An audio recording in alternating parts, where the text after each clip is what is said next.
Film Indonesia sudah jadi tuan rumah di negeri sendiri. Cita-cita kita selama berpuluh-puluh tahun belakangan sudah terjadi. Betul. Sekarang masalahnya bagaimana kita bisa mempertahankan trust yang sudah diberikan kepada audiens dan masyarakat kepada film Indonesia. Kita harus tetap bereksplorasi, harus tetap berinovasi untuk bisa menciptakan cerita dan cara storytelling yang inovatif dan tidak membuat orang bosan. Pilih Joko Anwar.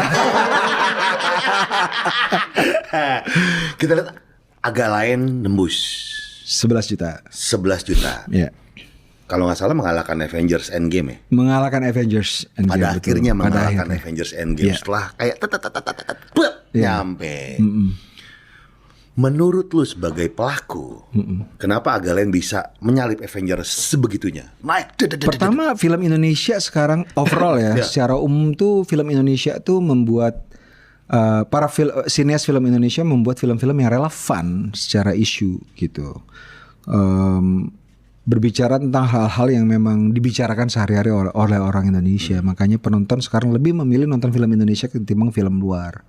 Kayak misalnya Ghost in the Shell kan membicarakan sesuatu yang kita bicarakan setiap hari. Ya kan, kekesalan kita setiap hari kepada siapa? Ya kepada sistem pemerintah betul, gitu kan. Betul. Sama yang kecil-kecil lain itu.